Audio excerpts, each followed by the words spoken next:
What is good, guys and gals, and welcome to the Films and Pixels podcast, episode 33. I am your host, Afi. For those that are tuning in for the first time, thank you for joining me, and if you have before, thanks once again for sticking by me. It means a lot. As usual, you've heard the same old story. Like this video, it would mean a lot. Share with your family and friends. Leave a comment. Be much appreciated, so thank you for those that make the effort just to help me give more exposure to my videos in this channel. It means a lot as well.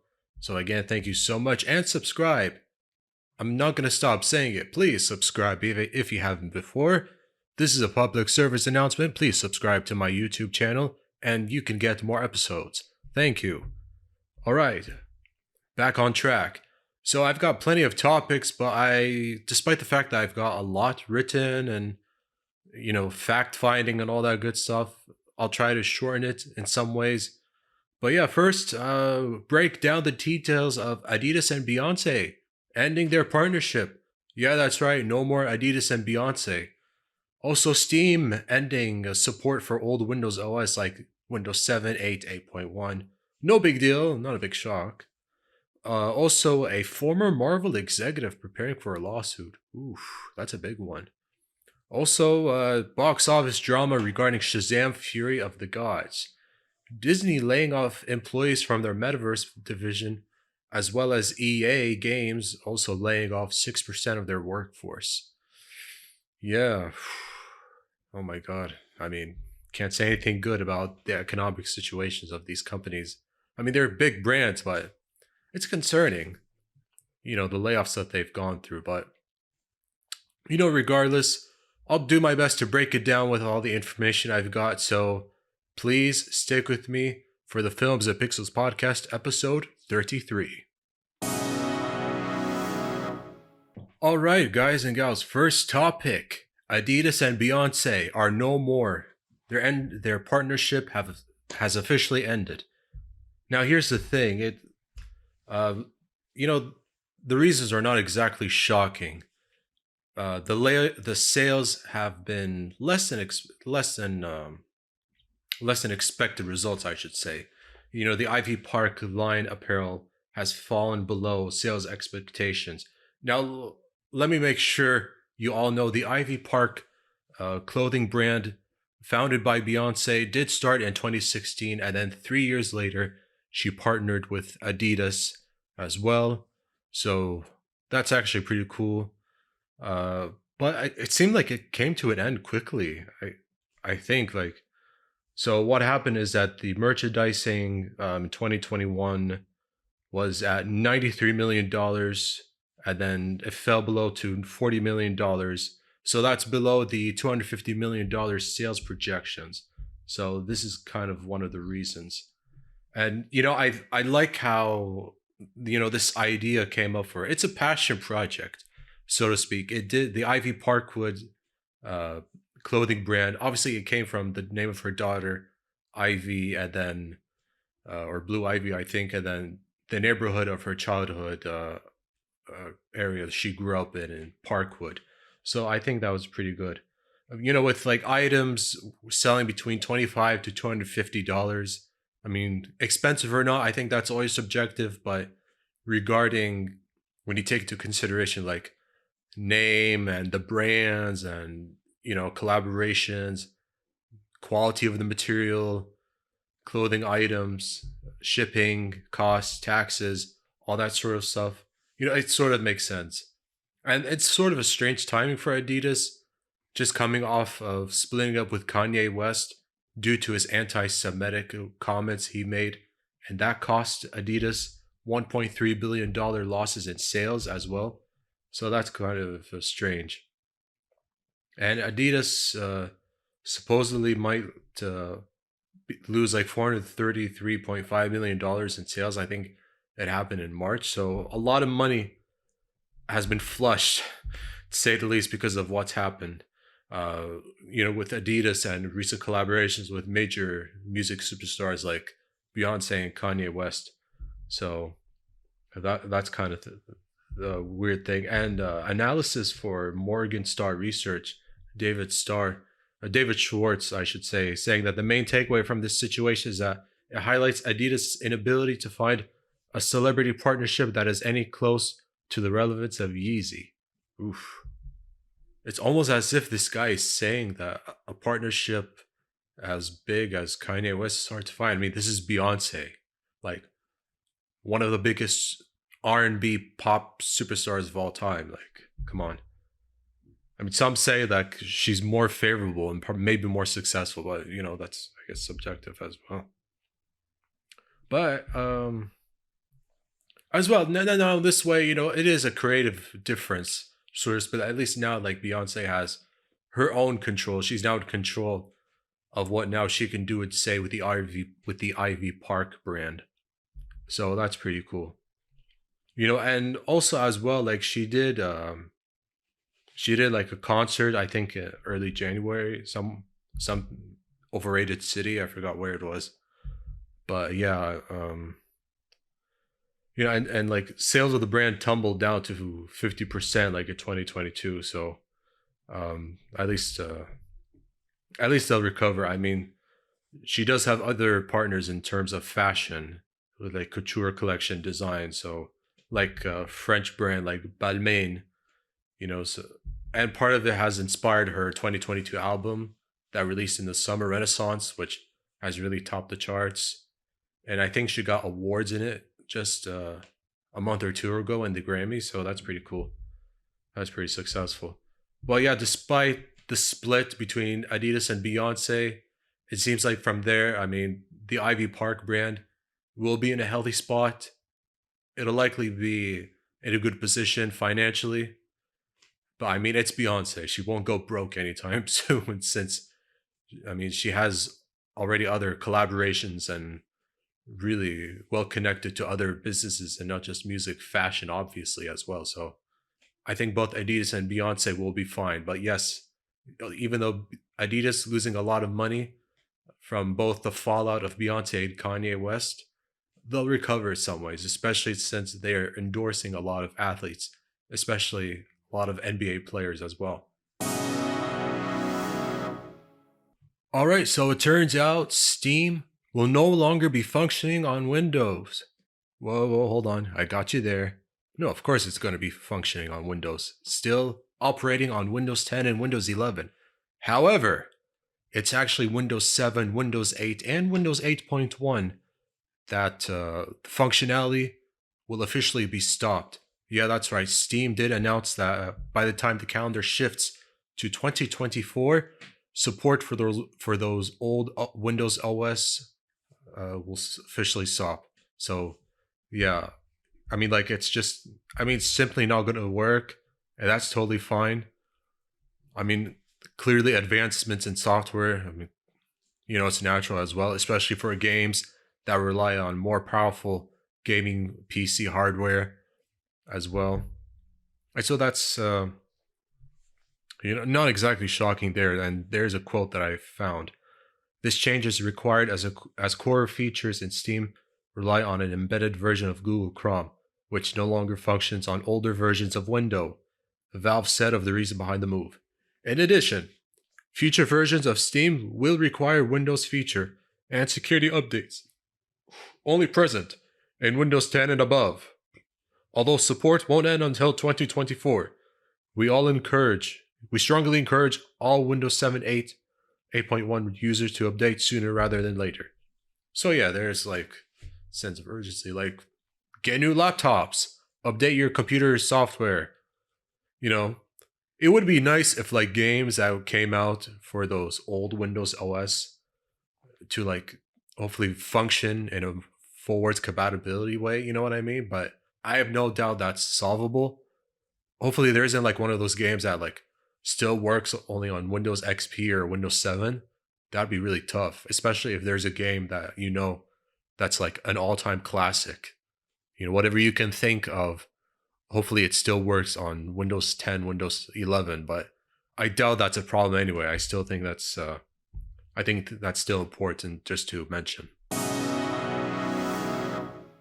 Guys and gals, this topic will require me to extensively break down a major situation with Disney and Marvel. Yeah, that's right. There seems to be a major shift with how the executive branch seems to be working and changes in position and who's letting go and all that.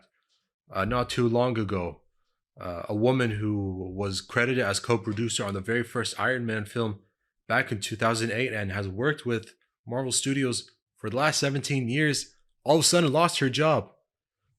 Now you may be aware, may or may not be aware of her name, but she's known as Victoria Alonso. So Victoria Alonso, she's a native of Argentina. Um, she's part of the LGBTQT plus community as well, and has always raised her voice on these topics, and also credited as a producer of a recent film that I will mention. Now, her name is credited for films like Captain America, The First Avengers, Guardians of the Galaxy, Spider-Man Homecoming, Black Panther, all 4 Avengers films. But I mean, like, it's crazy after it was just like, maybe sometime in March was her last day, and then all of a sudden, like, get out. At the time, reasons were unclear, but I will talk about that. She did join the company in 2006 as well, so this was before they released their first film in '08, the same year of The Dark Knight as well, so pretty major competition at that time. And she did serve as producers for like Iron Man and Iron Man 2. Now in 2021, she's been like president of the physical and post-production, visual effects and animation production. So, I mean, when it comes to visual effects, we all know there's major problems between Marvel and visual effects artists right now. It's a nasty situation for the time being. As I said, she's from Argentina, moved to the U.S. as she's from Argentina, moved to the U.S. as a teenager as well. Tried to pursue acting and then worked in the visual effects industry as well. So it seems like part of the reason why she was all of a sudden let go is because she was a producer for a film called Argentina 1985, which was like Argentina's official entry as Best International Feature Film category at the Academy Awards. It was chosen as one of the nominees, but lost to All Quiet on the Western Front. Although that same movie, Argentina 1985, did win the Golden Globes Award for Best Foreign Language Film. So, I mean, that's still great recognition, and at least, the movie got some kind of victory in a film ceremony as well. So yeah, it seems like because she was a producer for a film, working with a different film production company, seems like she violated terms of a contract. Uh, it seemed like happened sometime in 2018. This movie that she worked on when it started. So from 2018 until now, like it seemed like no one had any idea it happened until recently. So that's kind of strange. And it seemed like this company I'm referring to is actually Amazon for their Prime Video service. So yeah, that's how it is. And Disney had no obligations to promote, market, advertise, post on social media, whatever it may be for this film, Argentina 1985. So that's simply it. And she even walked in the Oscars red carpet just to give her thoughts and really just be there to support the film. She has a lawyer on this case that she'll start doing a lawsuit. Patty Glaser, had a very harsh comment, blasting Disney and all that, saying that the idea that Victoria was fired over a handful of press interviews relating to her personal passion project about human rights and democracy that was nominated for an Oscar and which she got Disney's blessing to work on is absolutely ridiculous. So, if she got Disney's blessing, why get fired? Well, it seemed like because she was promoting the film publicly on the red carpet during one of those film ceremonies. So, strange of an odd situation. I just don't get it. And it's not the first time issues of gay rights mean a lot to her. I mean, she was very vocal about Bob Chapek's not so strong, very weak response to the Florida's so-called "Don't Say Gay" education laws, which is kind of weird.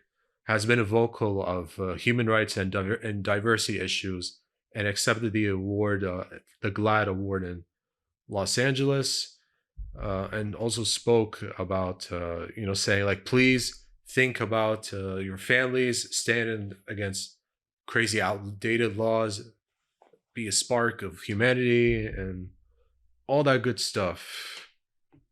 Disney had some kind of response to what her lawyer Patty Glaser was saying. It's unfortunate that Victoria is sharing a narrative that leaves out several key factors concerning her departure, including an undisputable breach of contract and a direct violation of company policy, a spokesman said. We will continue to wish her the best for the future and thank her for her numerous contributions to the studio. Oof.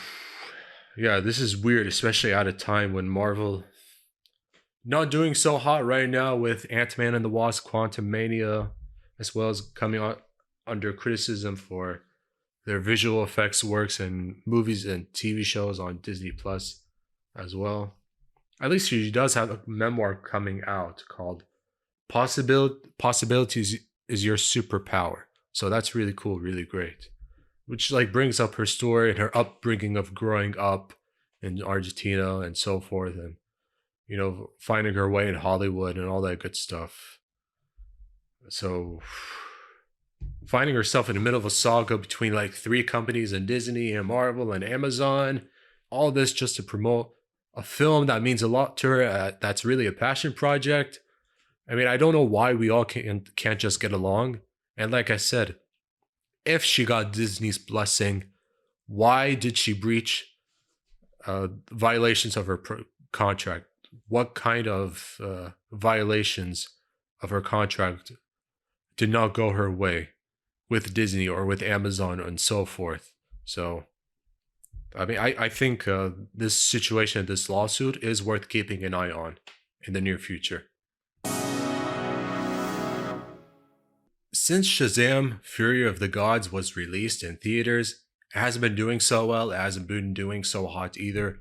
Commercially, it's really plummeting. Critically, it's getting panned big time. And the responses are more negative than positive, if we're being honest. Maybe audience members like it, but I mean, I've yet to see the movie, so I can't really judge it for myself. At least it's still in theaters right now.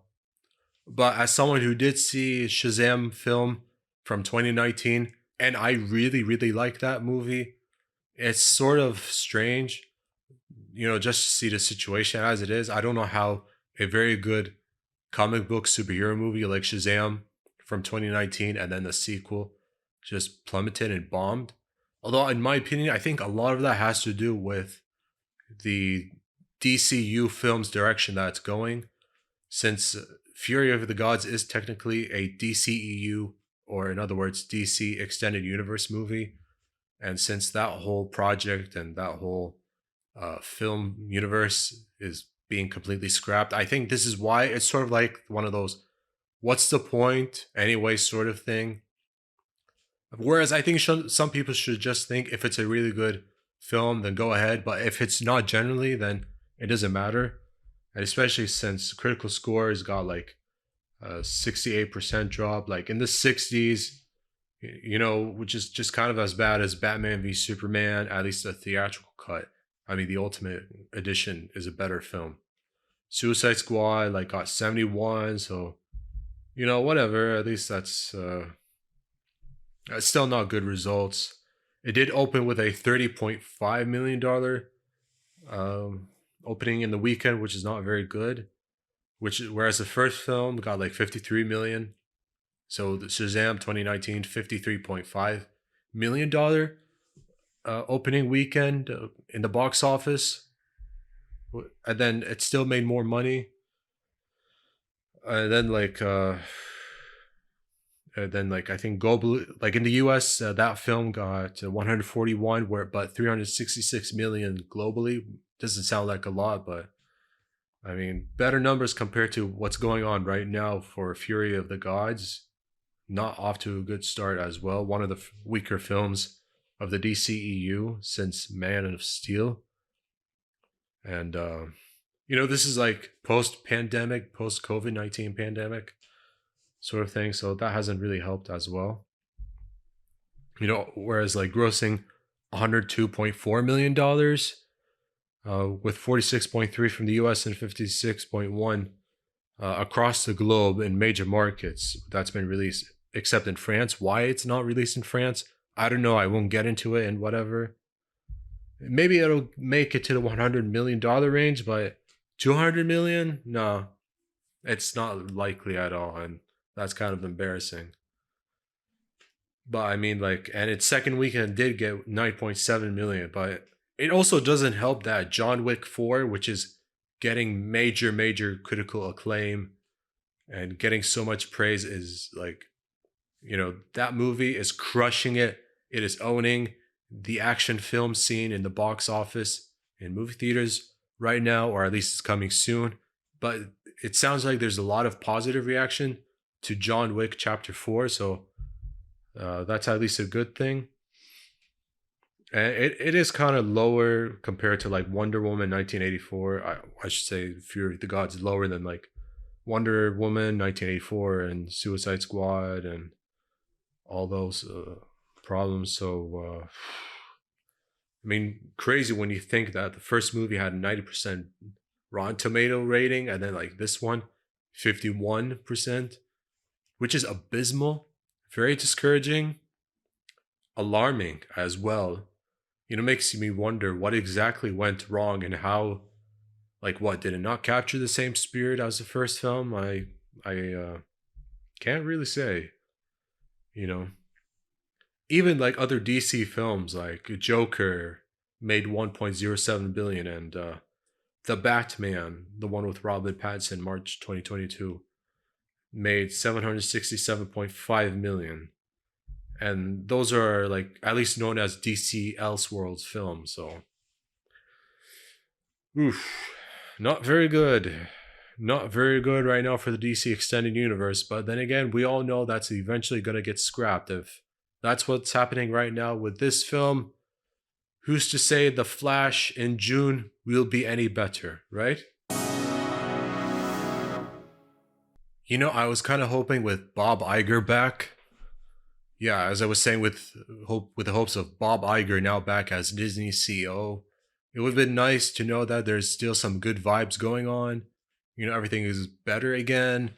Bob Chapek. Instead, news is breaking that Disney and Bob Iger have to lay off 7,000 employees, which very discomforting news. I hate as much as I hate to say it. And these are part of Disney's multi-billion-dollar cost-cutting initiatives, aiming at streamlining the company's operations in a period of media and industry turmoil.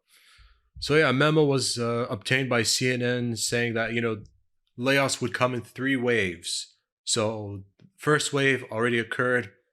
There are 2 more waves later in the year, so that's not good. And it'll occur later in April, the second wave, and then the third wave maybe like before the summer season. So 7,000 people lost their jobs, and with a quote that I found that's saying, "The difficult reality of many colleagues and friends leaving Disney is not something we take lightly," Iger said in the memo. "In tough moments, we must always do what is required to ensure Disney can continue delivering exceptional entertainment to audiences and guests around the world, and now and in the long future, and long into the future."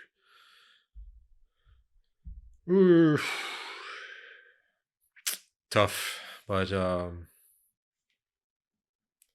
sorry to Disney employees losing their jobs. I mean, this comes at a time with like Apple and Meta Inc. and Google, Amazon, Spotify, Salesforce. So many people from those major tech companies, thousands of people lost their jobs, and now here comes Disney, another big company in the entertainment film industry.